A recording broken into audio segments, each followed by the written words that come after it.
Hai family, welcome home. Senang sekali dapat kembali berjumpa dengan Anda di minggu yang baru. News of the Week akan menjadi berita pembuka dalam pertemuan kita minggu ini. Bagi seluruh jemaat GSIA Winangun, kita akan mengadakan mesbah doa keluarga di rumah masing-masing setiap Rabu pukul 7 malam dan pujian penyembahannya dapat diakses melalui YouTube channel GSIA Winangun Manado. Dan pada hari Jumat, doa dan puasa tetap berlangsung di mesbah masing-masing dan pada malam harinya kegiatan doa bersama pada pukul 7 malam yang dilaksanakan di rumah masing-masing. Pada hari Minggu Jemaat Tuhan, pelayanan ibadah sekolah minggu pada pukul 8 pagi akan dilayani secara online melalui YouTube channel GSIA Winangun Manado. Dan Jemaat Tuhan, kita kembali bertemu dalam ibadah raya minggu pukul 9 pagi yang pujian penyembahannya dilayani oleh gereja secara online dan dapat diakses di YouTube channel GSIA Winangun Manado.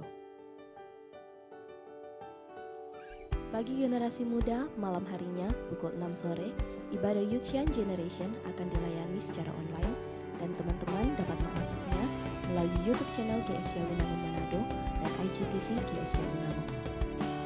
Bila saudara sekalian memiliki beban dan ingin didoakan atau ingin dilayani secara khusus, dapat menghubungi sekretaris gereja di nomor berikut ini. Sehingga informasi tersebut dapat diteruskan kepada gembala, wakil gembala, dan staf pastoral untuk dapat dilayani.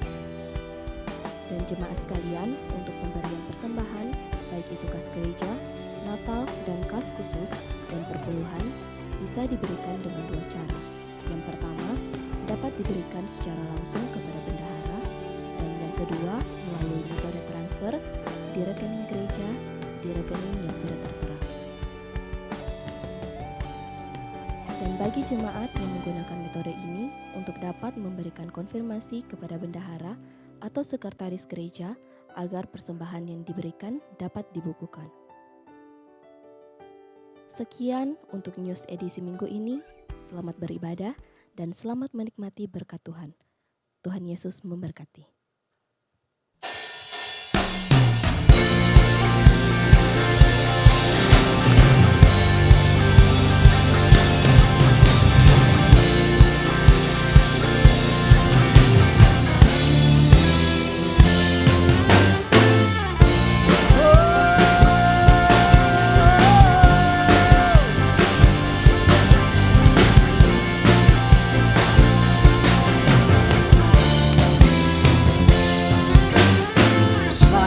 Di tangan Yesus, Allah pelukannya, dalam teduh kasih-Nya, aku bahagia.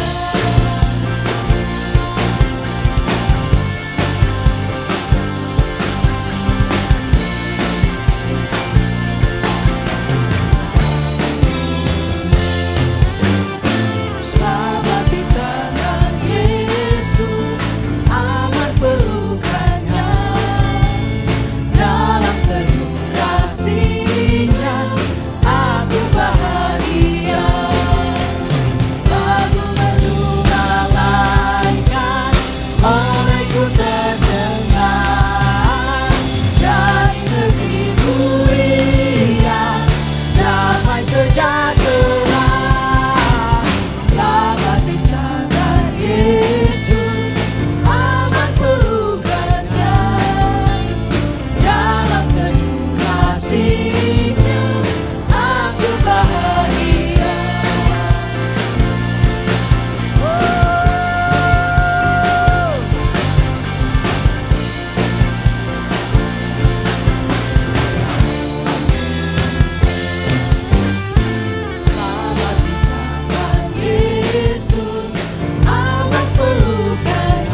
Segala pujian, syukur, limpah banyak terima kasih kami kembalikan kepadamu. Ya Aba, ya Bapa yang baik. Kami sungguh bersyukur buat kasih setiamu Tuhan. Pagi hari ini kami boleh ada. Semua adalah anugerah-Mu yang Kau karuniakan. Kami bersyukur punya Tuhan Yesus yang hidup, dahsyat dan ajaib bagi kami. Dan kami mau katakan kami bangga punya Bapa yang seperti Engkau. Pagi ini Tuhan, hati kami siap untuk memuliakan nama-Mu. Engkau kiranya memberkati umat-umat-Mu yang ada di rumah. Biar mereka boleh merasakan campur tangan-Mu Tuhan. Mereka merasakan jamahan tangan kuasa-Mu Bapa. Terima kasih Tuhan Yesus. Biar ibadah pagi hari ini boleh benar-benar menjadi berkat bagi telinga-telinga yang mendengarnya Tuhan. Bagi kami semua Tuhan Yesus. Dan urapan Tuhan terjadi bagi setiap pribadi kami. Kami mau memberikan yang terbaik untuk kemuliaan nama-Mu. Terima kasih Bapa. Kami percaya Roh-Mu ada di tengah-tengah kami. Dan kami mau tabiskan ibadah kami pada pagi hari ini hanya di dalam satu nama, yaitu nama Tuhan kami Yesus Kristus. Haleluya. Amin.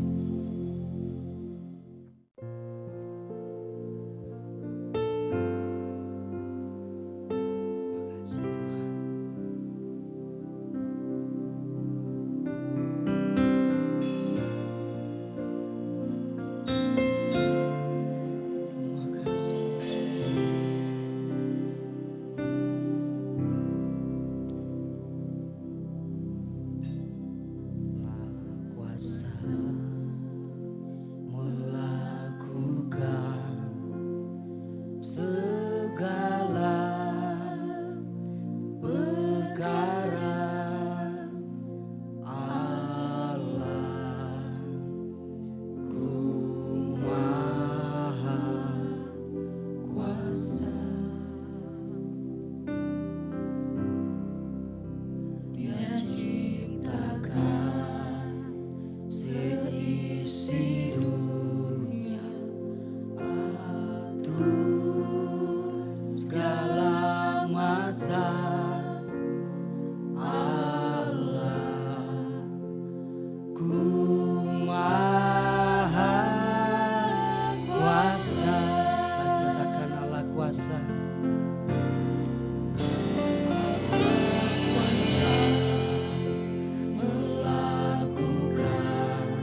sembahkan,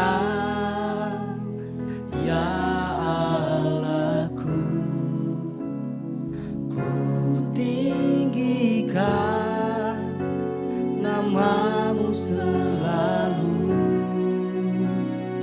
tiada lutut tak bertemu menyembah Yesus Tuhan Raja.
Haleluya, Shalom. Selamat kita bertemu kembali dalam kasih Tuhan Yesus Kristus. Sebelum kita akan belajar firman Tuhan, mari kita satu di dalam doa. Bapa di dalam surga, terima kasih untuk hari ini. Engkau telah memberikan kami lagi kesempatan untuk duduk diam mendengarkan nasihat tuntunan yang akan Engkau sampaikan melalui hamba-Mu. Berbicaralah Tuhan, kami siap untuk mendengar. Haleluya, amin. Puji nama Tuhan. Apa kabar saudara hari ini? Saya percaya Jemaat Gestia Winangun dan seluruh anak Tuhan yang menyaksikan video ini, saya yakin dan percaya berada dalam tuntunan dan penyertaan Tuhan.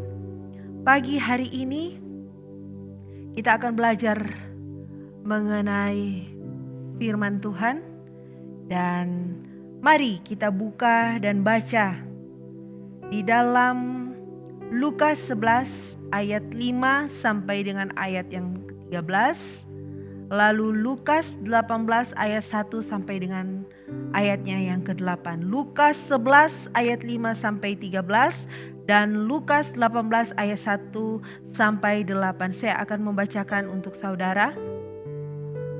Lukas 11 ayat 5 sampai dengan ayat yang ke-13.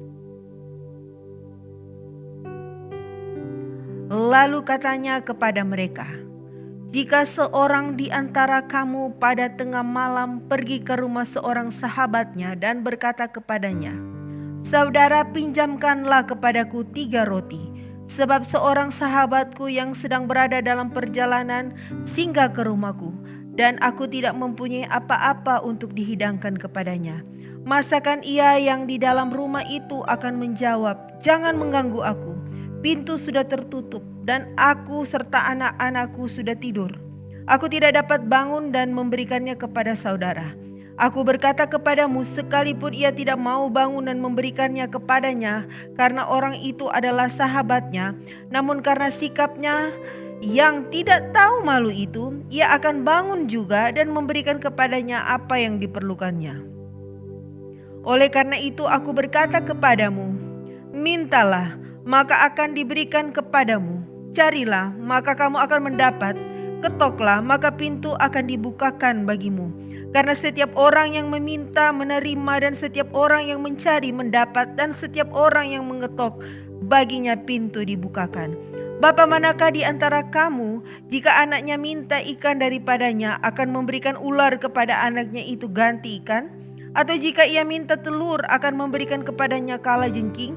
Jadi jika kamu yang jahat tahu memberi pemberian yang baik kepada anak-anakmu, apalagi Bapamu yang di sorga, ia akan memberikan Roh Kudus kepada mereka yang meminta kepadanya. Lanjut Lukas 18 ayat 1 sampai dengan 8, firman Tuhan berkata, Yesus mengatakan suatu perumpamaan kepada mereka untuk menegaskan bahwa mereka harus selalu berdoa dengan tidak jemu-jemu. Katanya, dalam sebuah kota ada seorang hakim yang tidak takut akan Allah dan tidak menghormati seorang pun. Dan di kota itu ada seorang janda yang selalu datang kepada hakim itu dan berkata, "Belalah aku terhadap lawanku." Beberapa waktu lamanya hakim itu menolak, tetapi kemudian ia berkata dalam hatinya, "Walaupun aku tidak takut akan Allah dan tidak menghormati seorang pun, namun karena janda ini menyusahkan aku, baiklah aku membenarkan dia, supaya jangan terus saja ia datang dan akhirnya menyerang aku." Kata Tuhan, camkanlah apa yang dikatakan hakim yang lalim itu. Tidakkah Allah akan membenarkan orang-orang pilihannya yang siang malam berseru kepadanya? Dan adakah ia mengulur ulur waktu sebelum menolong mereka? Aku berkata kepadamu, ia akan tetap segera membenarkan mereka. Akan tetapi jika Anak Manusia itu datang, adakah ia mendapati iman di bumi? Bapak Ibu Saudara yang terkasih dalam Tuhan Yesus Kristus, hari ini kita akan berbicara atau saya memberikan tema firman Tuhan pada pagi hari ini adalah berdoalah dengan tidak jemu-jemu. Perumpamaan pertama yang kita baca pertama bercerita mengenai ada seorang sahabat. Ya, perumpamaan ini agak sedikit jenaka karena sahabat yang sudah kelaparan, dia malu untuk mengakui bahwa dia butuh makanan. Tetapi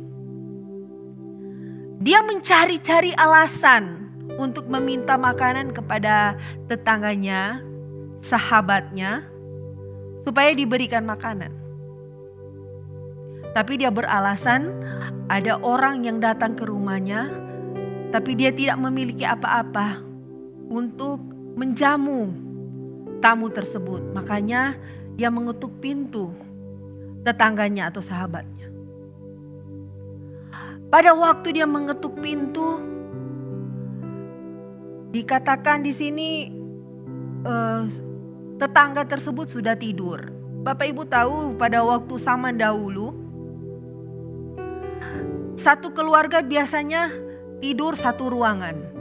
Jadi apabila ayah atau ibu terbangun, seluruh keluarga pasti terbangun, anak-anaknya pula pasti terbangun.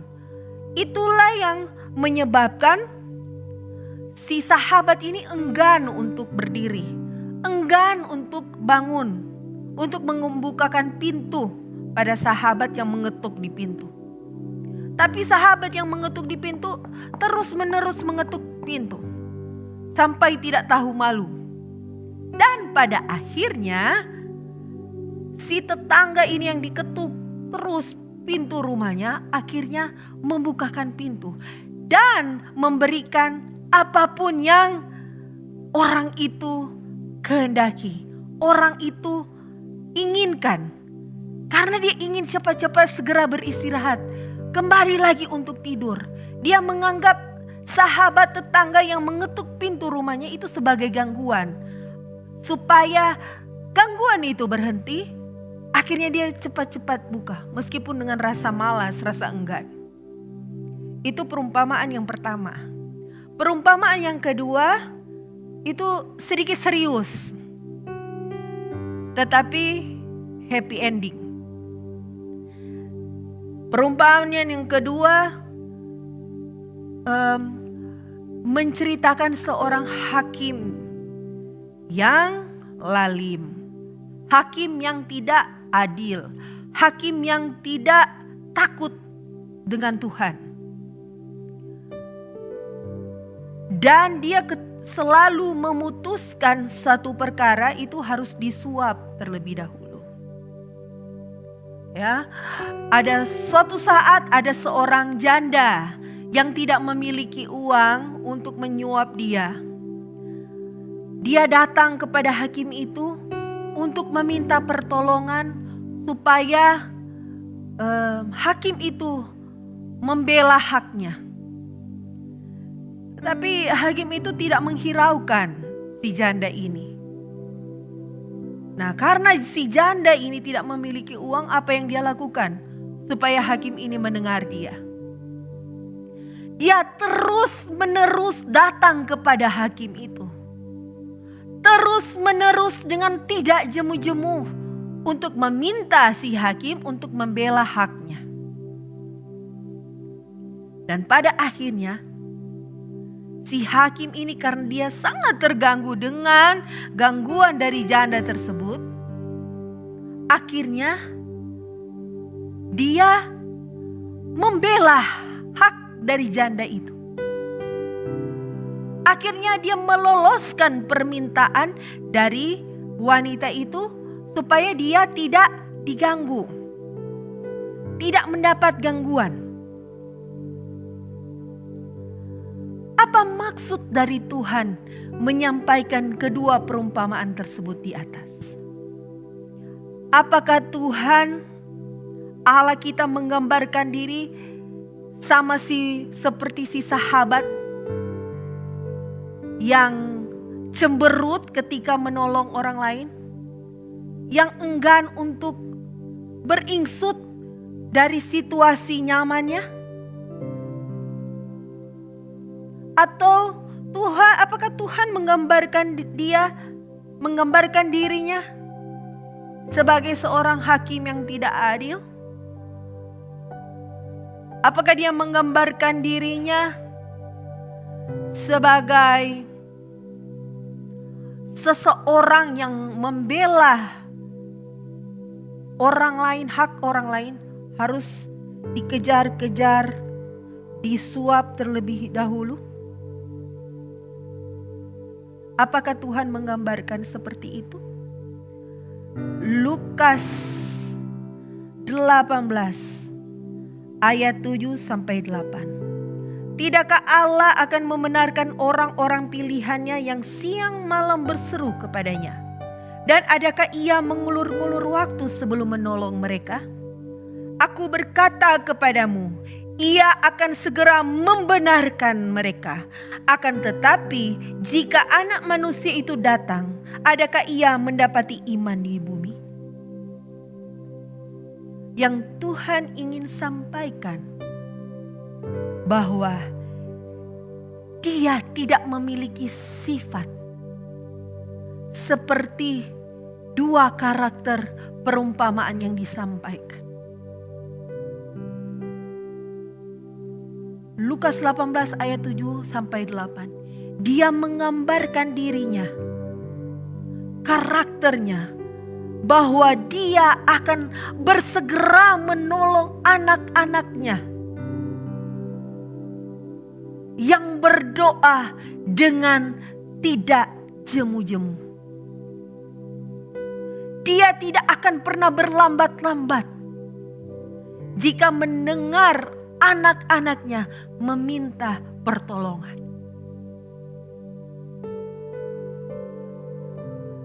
Pada Lukas 11 ayat 11 sampai ayat yang ke-13.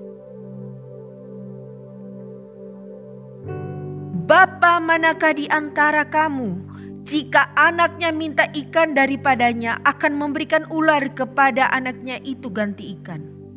Atau jika ia minta telur, akan memberikan kepadanya kalajengking?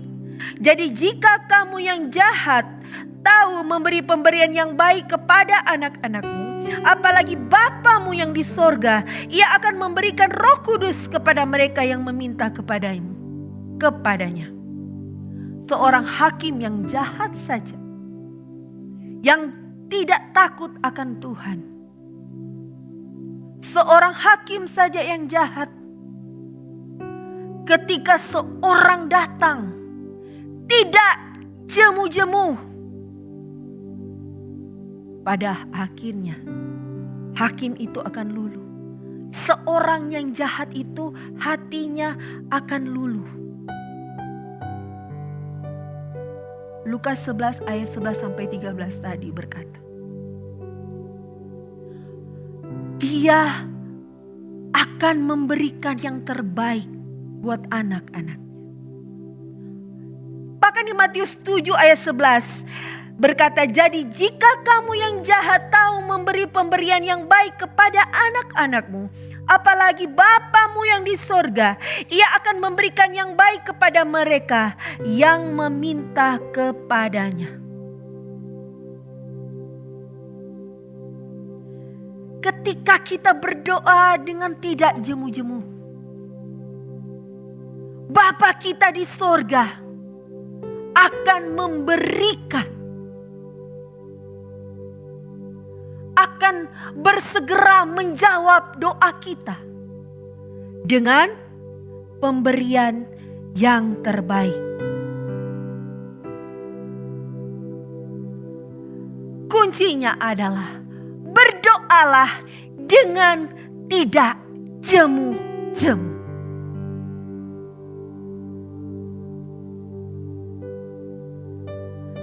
Jangan pernah ada keraguan bahwa Bapa kita di sorga tidak akan mendengarkan permohonan kita. Tidak akan mendengarkan doa kita. Karena Dia telah menegaskan dalam firman Tuhan, berdoalah dengan tidak jemu-jemu. Maka situasi yang engkau doakan, harapan-harapan yang engkau sampaikan, permohonan-permohonan yang engkau panjatkan, Tuhan akan bersegera untuk menjawab.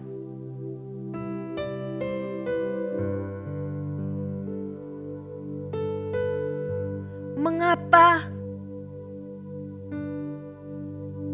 Bapa kita, Tuhan, Allah kita mendorong kita untuk selalu berdoa dengan tidak jemu-jemu? Yang pertama, doa adalah sarana untuk menumbuhkan dan menguatkan roh dan jiwa. Mengapa Tuhan mendorong kita untuk berdoa dengan tidak jemu-jemu? Karena doa adalah sarana untuk menguatkan dan menumbuhkan roh dan jiwa. Doa mampu memutarbalikkan situasi yang negatif menjadi situasi yang positif. Ada 4 orang penginjil di salah satu kota di Belanda. Mereka memutuskan untuk mendoakan kota mereka. Karena kota mereka masuk di dalam catatan salah satu kota yang memiliki catatan kriminalitas yang tinggi, memiliki catatan moralitas yang tinggi.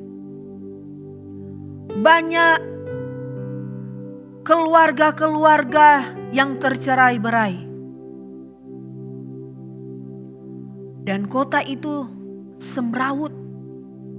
Ya, semrawut bukan dalam artian yang harafiah bahwa kota itu semrawut dan kotor, tidak, tapi tata kelola dari kota itu, pemerintahannya dan sebagainya, tata kelola penataannya sangat semrawut. 4 orang ini berkomitmen di dalam persekutuan doa mereka. Mereka berkomitmen untuk mendoakan kota mereka. Dan mereka memutuskan setiap hari mereka berdoa keliling untuk kota mereka. Ya, di kota Belanda ada sedikit degradasi iman. Jadi ketika mereka mengetahui bahwa 4 orang ini berdoa berkeliling untuk kota mereka, orang-orang menertawakan, orang-orang mengejek ke-4 orang ini. Tetapi mereka tetap teguh dan berdoa dengan tidak jemu-jemu untuk mendoakan kota mereka, mengharapkan pemulihan untuk kota mereka. Selama setahun tidak jemu-jemu mereka berdoa bertalu-talu untuk kota mereka.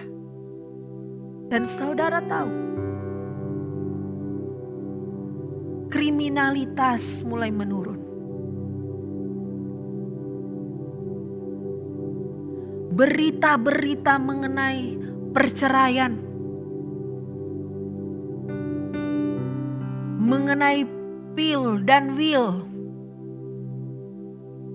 moralitas, catatan moralitas dari kota itu menurun dengan angka yang signifikan.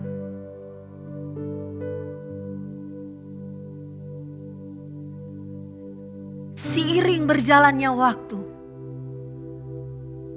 mereka mengakui keteguhan hati, doa-doa yang disampaikan oleh 4 orang ini.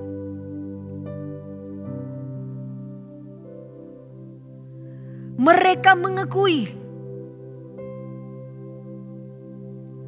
karena doa-doa yang dipanjatkan dengan tidak jemu-jemu, doa yang disampaikan dengan bertalu-talu, Tuhan turun tangan untuk melakukan pemulihan. Akhirnya 4 orang ini oleh pemerintah kota menyematkan penghargaan kepada 4 orang ini.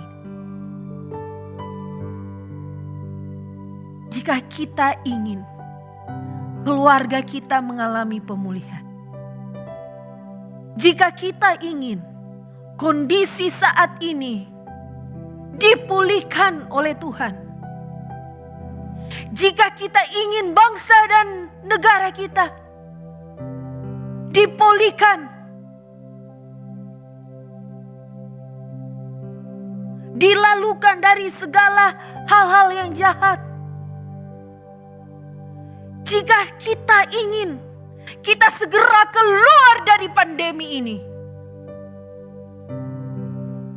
jika kita ingin ekonomi negara kita segera bangkit kembali, yang kita lakukan adalah berdoa dengan tidak jemu-jemu.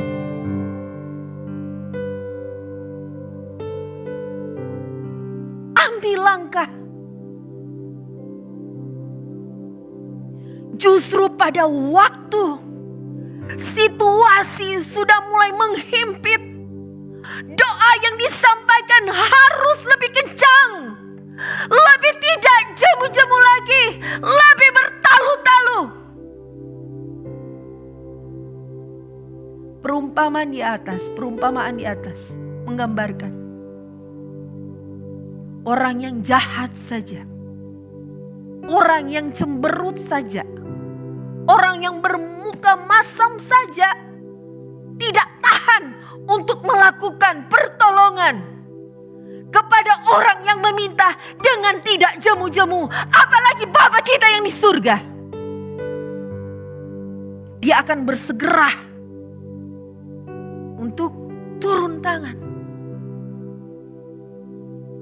Mungkin saat ini ada yang berkata, saya sudah berdoa dengan tidak jemu-jemu. Sudah 3 bulan saya berdoa tidak jemu-jemu. Kenapa situasi ini semakin buruk? Situasi ini semakin menghimpit. Karena yang kedua, doa Bapa mendorong kita untuk berdoa dengan tidak jemu-jemu supaya kita menyelaraskan kehendak kita dengan kehendak Bapa kita yang di surga.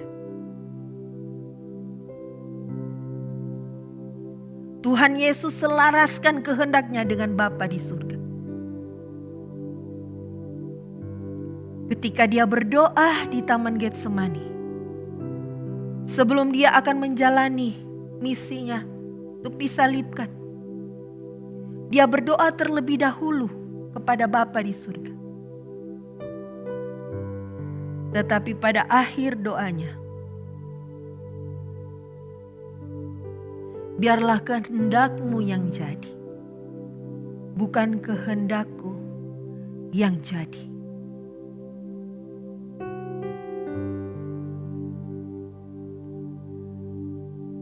Ketika kita datang berdoa dengan tidak jemu-jemu, kita akan selaraskan kehendak kita dengan kehendak Bapa di surga. Kita akan tahu kehendak Bapa di surga yang terbaik untuk situasi kita.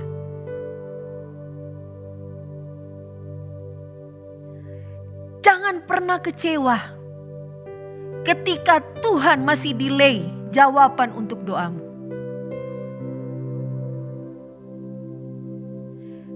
Jangan kita takut. Tuhan tidak akan menjawab doa kita. Yang kita harus takut adalah Tuhan akan menjawab semua doa kita.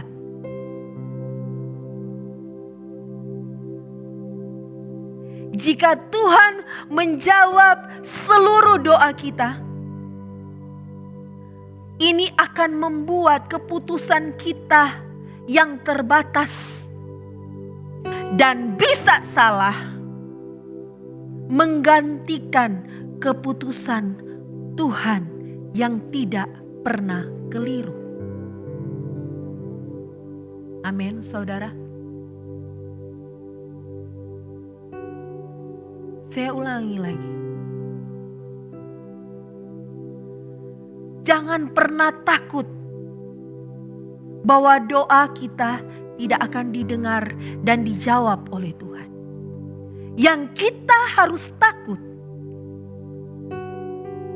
bahwa Tuhan, jika Tuhan menjawab seluruh doa kita, berarti seluruh keputusan-keputusan yang kita buat yang pasti terbatas dan bisa salah akan menggantikan keputusan Tuhan yang tidak pernah keliru.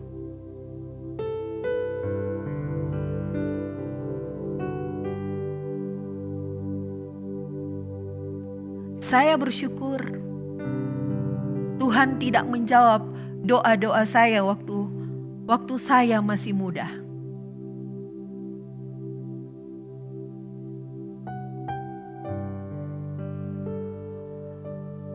Saya pernah pacaran cukup lama.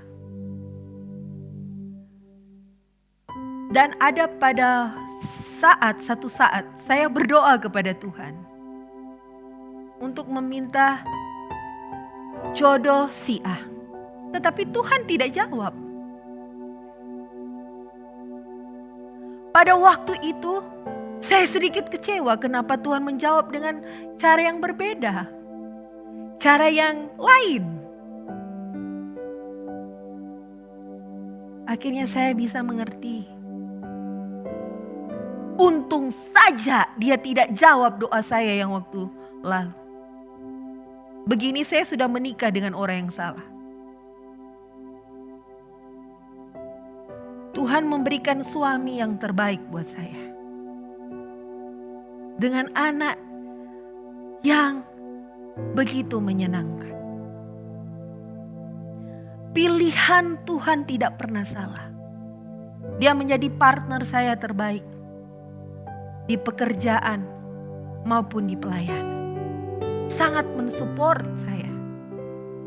Bahkan ketika saya memutuskan untuk melanjutkan pengembalaan dari ayah saya, dia full support. Jika Tuhan menjawab doa saya pada waktu saya selesai kuliah, ada keinginan-keinginan yang saya sampaikan kepada Tuhan. Tetapi dia tidak menjawab semua itu. Delay semua. Dan pada akhirnya saya mengerti maksud dari Tuhan.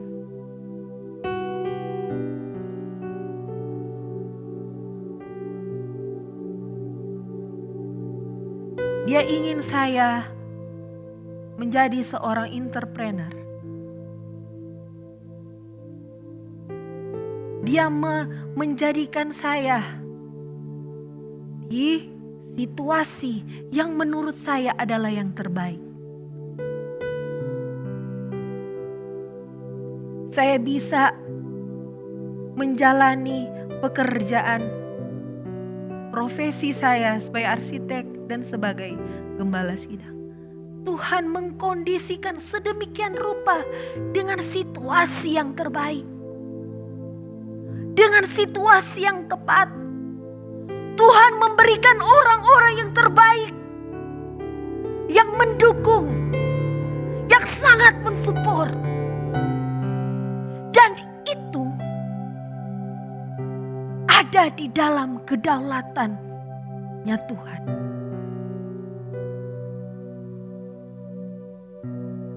Yang kita harus lakukan adalah berdoalah dengan tidak jemu-jemu untuk masa depanmu, untuk pekerjaanmu, untuk keluargamu, untuk pelayananmu. Tuhan, saya berdoa untuk jodoh. Kenapa saya tidak dapat jodoh? Saya ingin si A. Kenapa Tuhan tidak jawab? Tuhan mengizinkan dia menjadi suami orang lain, istri orang lain. Jangan kecewa saudara. Tuhan sudah menyiapkan yang terbaik. Yang engkau lakukan, berdoalah senantiasa dengan tidak jemu-jemu. Kenapa karir saya stagnan terus? Kenapa usaha saya terminal? Andalkanlah Tuhan. Jangan berhenti berdoa. Jika ada undangan untuk berdoa, berusahalah untuk hadir, berusahalah meluangkan waktumu. Karena pada waktu kita berdoa, kita akan selaraskan kehendak kita dengan kehendak Bapa di surga.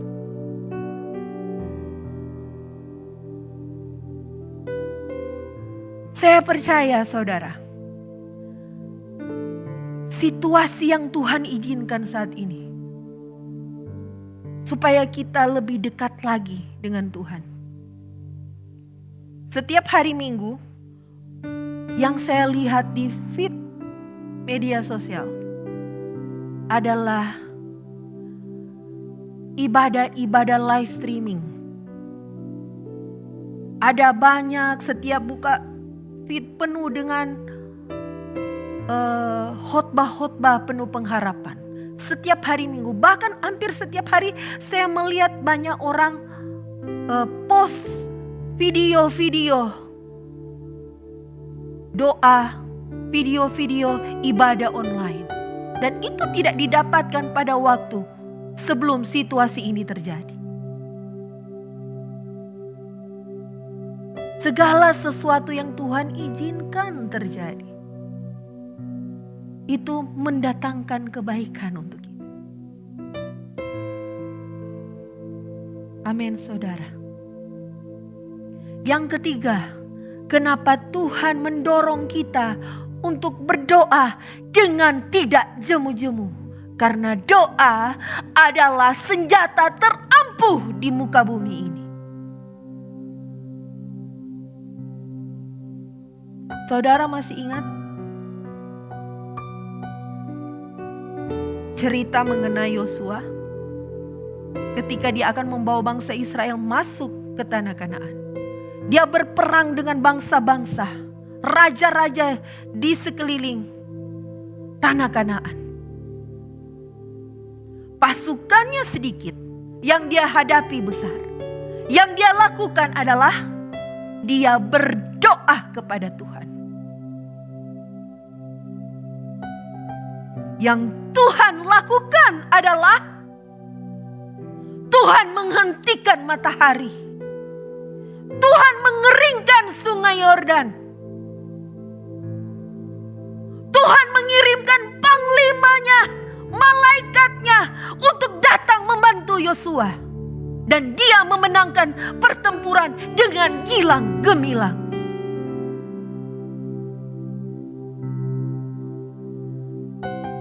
Musa pada waktu pertempurannya pertama, pada waktu dia baru mengantarkan bangsa Israel keluar dari tanah Mesir, dia bertemu dengan bangsa Amalek.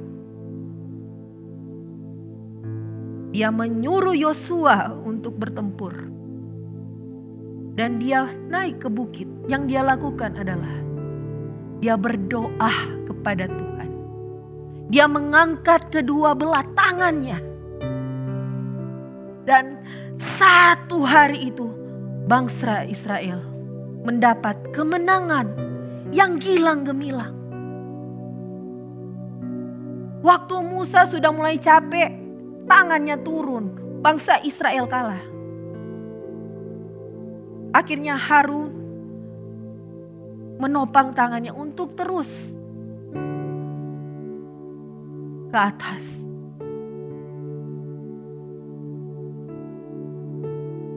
Jangan pernah capek untuk berdoa. Jangan pernah jemu untuk berdoa. Pada waktu kita sedang berdoa, pada waktu kita sedang menaikkan doa kita kepada Tuhan, jangan bertalu-talu, jangan tidak jemu-jemunya. Tuhan sedang melakukan kemenangan demi kemenangan untuk hidupmu. Tuhan sedang melakukan kemenangan untuk karirmu. Tuhan sedang melakukan kemenangan untuk usahamu. Tuhan sedang melakukan kemenangan untuk keluargamu. Tuhan sedang menyiapkan masa depan yang cerah, yang bersinar untuk engkau.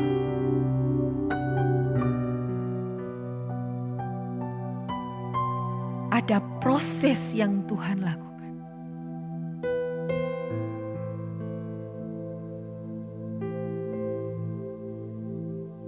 Untuk mendapatkan kemenangan.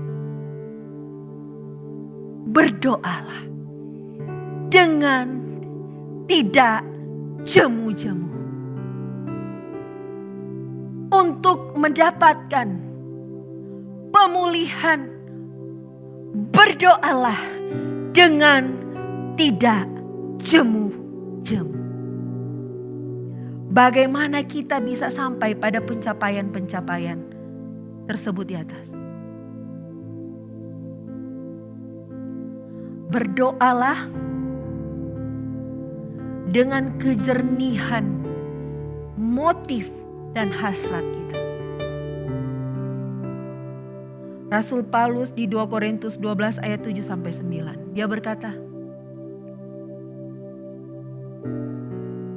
Tuhan, saudara bisa baca 2 Korintus 12 ayat 7-9. ayat yang 9. Tuhan, tolong cabut duri dalam daging.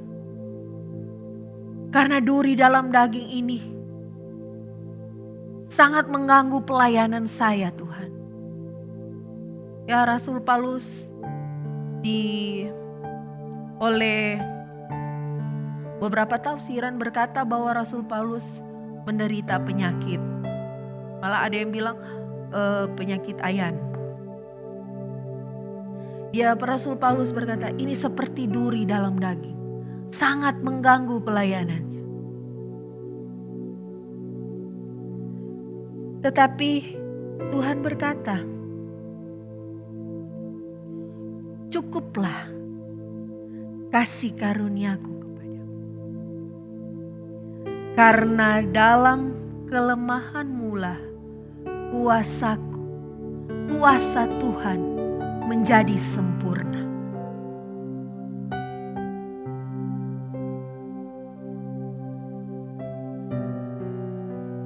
Berdoalah dengan motif mencari perkenanan Tuhan.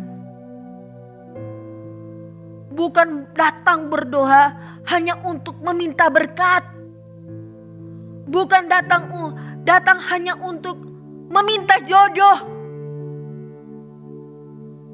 Atau datang hanya untuk supaya Tuhan berkati usaha. Emangnya Tuhan ya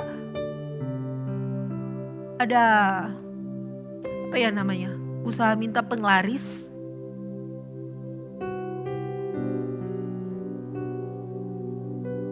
Itu adalah doa-doa yang dangkal. Doa yang egois.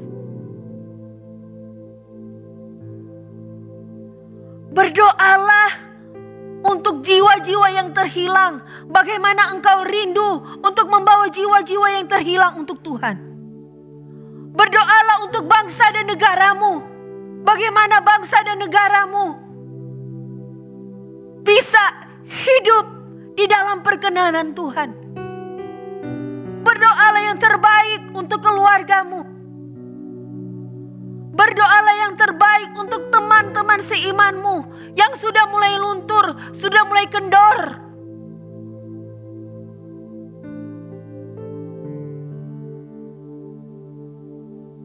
Berdoalah untuk damai sejahtera.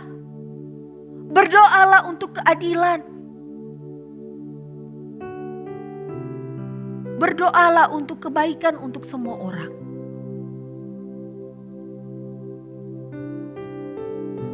Dan jadikanlah doa sebagai gaya hidup.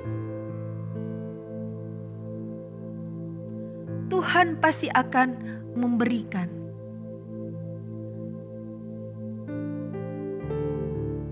akses untuk berkat kemenangan. Itu adalah bonus yang akan Tuhan berikan.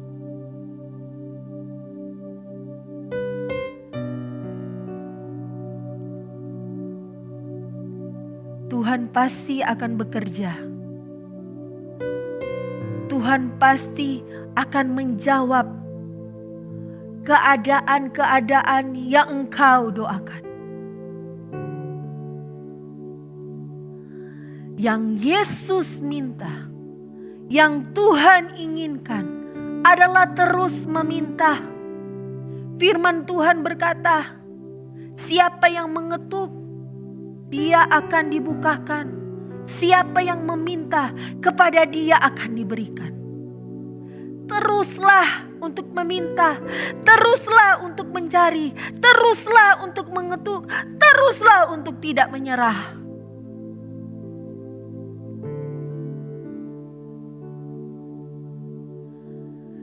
Bapa kita di surga mungkin tidak akan memberikan apa yang akan kau minta. Tetapi Dia akan memberikan yang terbaik dari yang kita minta.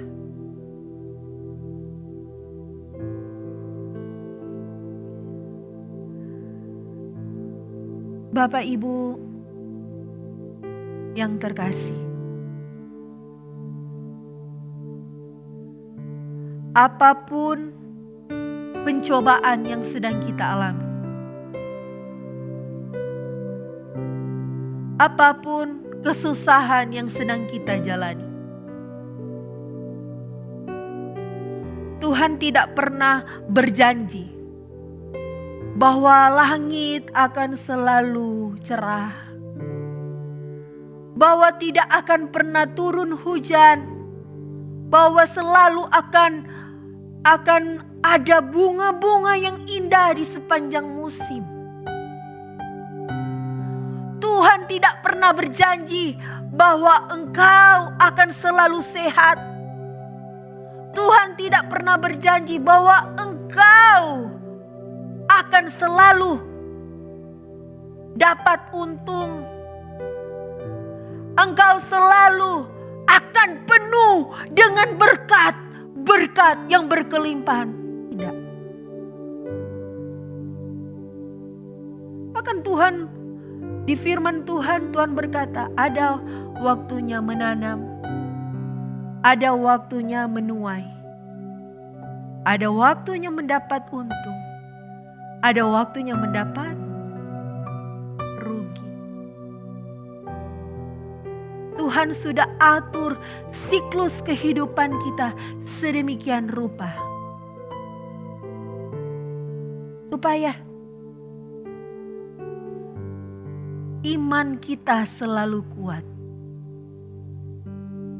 Iman kita selalu bersandar kepada Tuhan.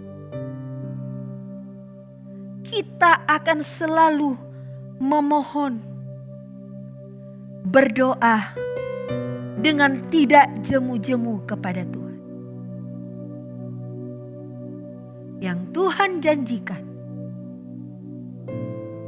apapun pencobaan kita, apapun yang kita alami, apapun yang sementara kita rasakan, Tuhan pasti akan memberikan kekuatan kepada kita, kemampuan kepada kita untuk menanggung segala perkara di dalam Dia. Amin. Apa yang menjadi kerinduanmu saat ini? Apa yang menjadi bebanmu saat ini? Apakah studimu? Apakah kerinduanmu untuk membahagiakan orang tuamu?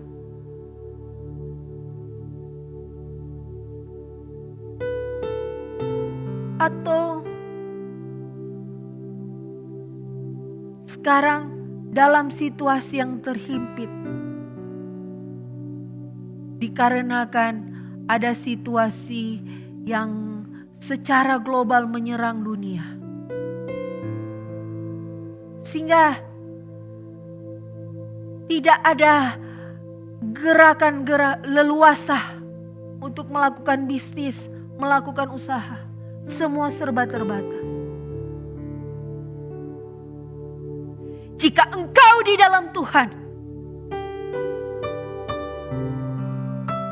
kemampuanmu yang terbatas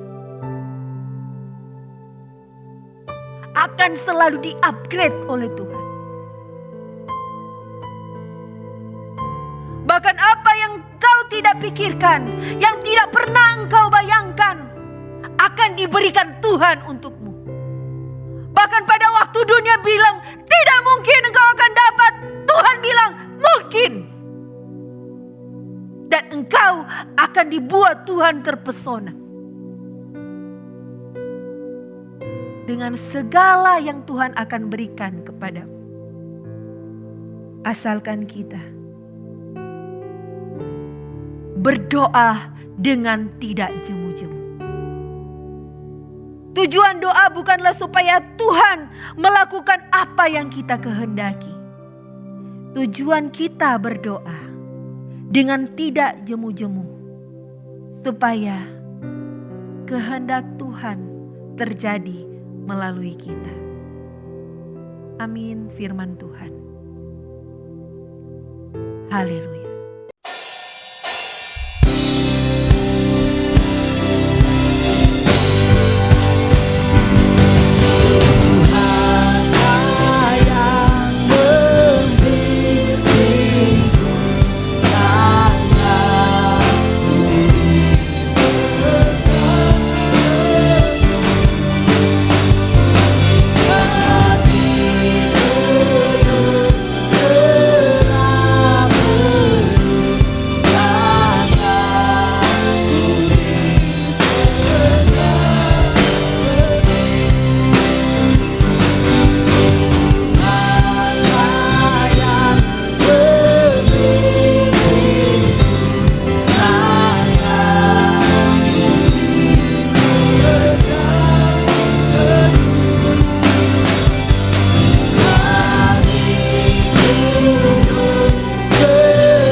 Kita akan melaksanakan perjamuan kudus.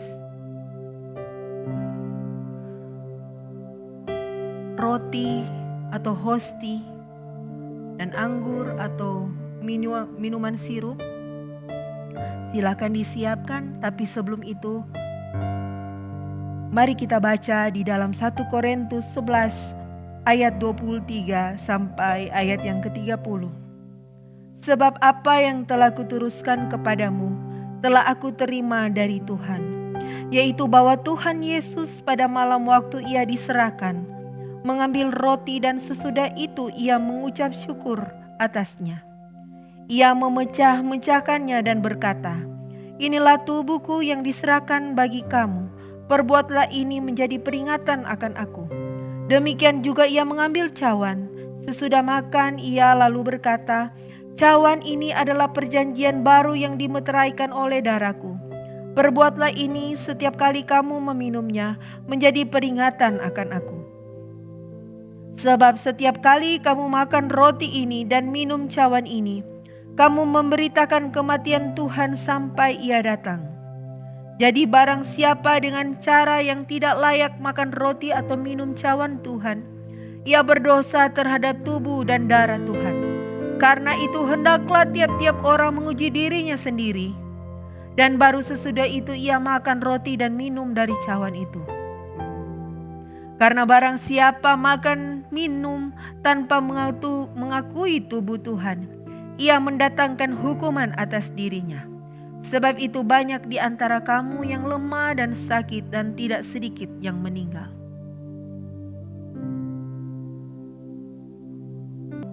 Marilah kita mengangkat hosti sebagai tunjuk tubuh Tuhan. Dan sesudah itu ia mengucap syukur atasnya. Ia memecah-mecahkannya dan berkata, "Inilah tubuhku yang diserahkan bagi kamu. Perbuatlah ini menjadi peringatan akan aku." Haleluya Tuhan Yesus. Mari kita makan hosti dan roti yang tunjuk tubuh Tuhan Yesus yang terpecah-pecah, yang diserahkan bagi kita. Haleluya.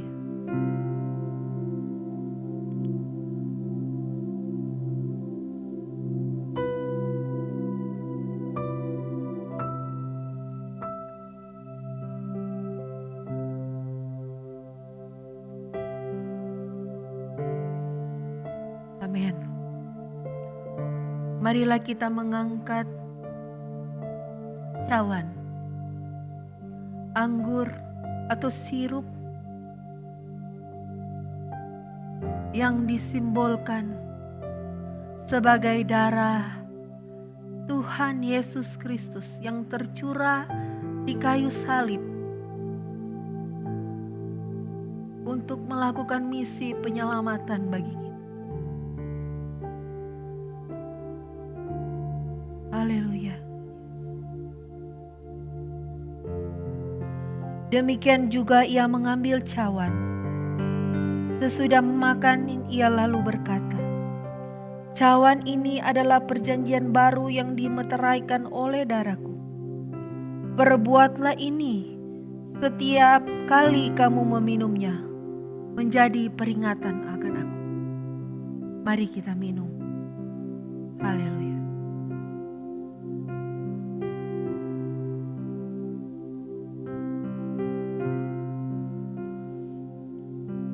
Amin, Tuhan Yesus. Mari kita menaikkan ucapan syukur kita kepada Tuhan. Terima kasih Tuhan Yesus. Oleh pertolongan-Mu, oleh tubuh dan darah-Mu yang dicurahkan di kayu salib, kami ya Tuhan menjadi orang-orang yang termeteraikan. Kami menjadi orang-orang yang memiliki jaminan kekekalan. Terima kasih Tuhan Yesus. Dan saat ini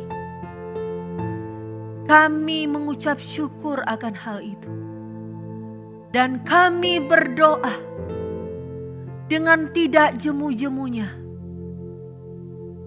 untuk pekerjaan Tuhan, untuk pelayanan-Mu di muka bumi ini. Kami berdoa untuk jiwa-jiwa yang terhilang. Kami berdoa untuk damai sejahtera. Kami berdoa untuk keadilan bagi bangsa ini.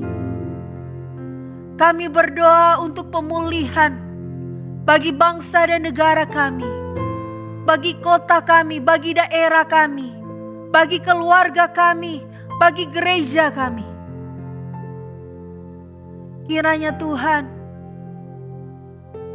dan kami yakin dengan pasti Engkau akan bersegera untuk turun tangan untuk menolong kami.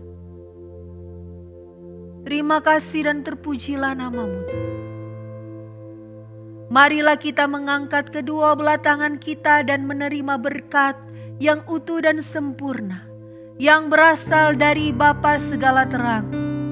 Diberkatilah engkau, dijagailah engkau, dilindungilah engkau.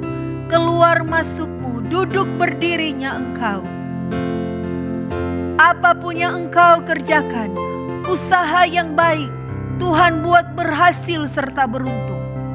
Virus, sakit penyakit, bakteri yang mematikan, dijauhkan di dalam nama Tuhan Yesus. Bayang-bayang mau sedikit pun dilalukan di dalam nama Tuhan Yesus. Tinggal dan pulanglah dalam damai dan sejahtera, dalam persekutuan Putra Allah dan Roh Kudus, menjadi milik dan bagian dari kita semua, sampai Tuhan menjemput kita yang kedua kali di angkasa yang indah permai. Maranatha, Yesus datang kembali. Haleluya. Amin. Puji nama Tuhan. Selamat hari Minggu. Tuhan Yesus memberkati.